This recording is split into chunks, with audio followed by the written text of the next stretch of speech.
اللہ تعالیٰ نے قرآن مجید میں ارشاد فرمایا کہ وما ینطق عن الہوا، فرمایا میرے محبوب علیہ السلام اپنی مرضی سے نہیں بولتے، ان ہوا الا وحی یوحیٰ، بلکہ یہ تو وہی فرماتے ہیں جو ان کی طرف وحی کر دی جاتی ہے، جو اللہ کی طرف سے ان پر وحی کی جاتی ہے یہ وہی بیان کرتے ہیں۔ نبی پاک صلی اللہ علیہ وسلم کی جو حدیثیں دنیا کے اندر موجود ہیں تو ان میں سے کوئی ایک بات بھی ایسی نہیں جو میرے محبوب نے اپنی مرضی سے کی ہو۔ خود نبی پاک نے فرمایا حضرت عبداللہ کو، فرمایا لکھ لیا کر میری باتیں، لکھ لیا کر، مجھے اللہ کی عزت کی قسم میں جس حال میں بھی ہوں میرے منہ سے حق اور سچ ہی نکلتا ہے۔ تو حضور کی جتنی حدیثیں ہیں دنیا میں آج، چونکہ بہت سارے لوگوں کے اقوال ہمارے سامنے آ گئے ہیں، میں منع نہیں کرتا کسی بزرگ کا، کسی درویش کا، کسی بڑے کا قول آپ بیان کریں، اچھی بات ہے، ہم بھی بیان کرتے ہیں، لیکن یہ بات یاد رکھ لیں کہ قرآن مجید کے بعد جو چیز آپ کو سب سے زیادہ یاد ہونی چاہیے وہ میرے نبی پاک کی حدیثیں ہیں۔ اور سنیں حضور نے کیا فرمایا۔ نبی پاک صلی اللہ تعالی علیہ وسلم نے دعا دی، کہا اے اللہ اس آدمی کے چہرے کو چمکتا دمکتا رکھنا۔ کیا دعا ہے،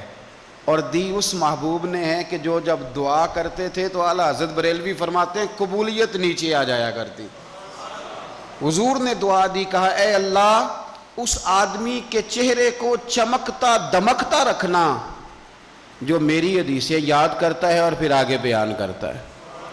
اس کے چہرے کو چمکتا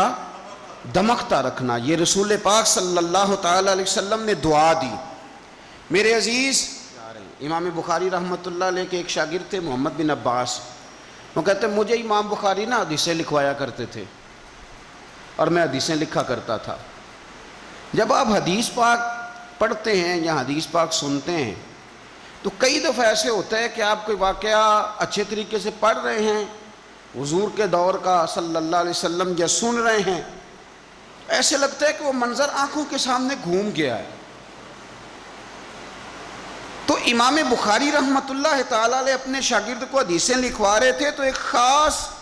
حدیث پاک کے لحاظ سے آپ نے فلسفہ بیان کیا۔ انہیں چونکہ حدیث پاک کے مشن سے پیار بڑا تھا امام بخاری کو، فرماتے ہیں 500 دینار میری ماہانہ آمدن ہے، میں ساری نبی پاک کے دین کے طالب علموں پہ خرچ کر دیتا ہوں، یہ مشن سے پیار ہے۔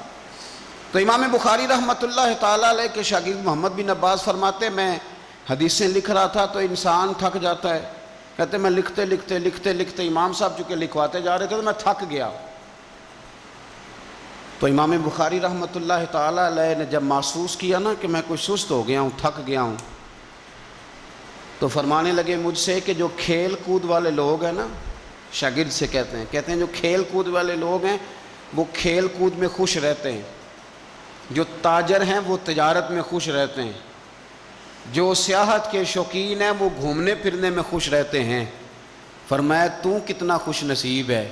کہ جب سے تو بیٹھا ہے یا نبی پاک علیہ السلام کے ساتھ بیٹھا ہوا ہے یا حضور کے صحابہ کے ساتھ بیٹھا ہوا ہے۔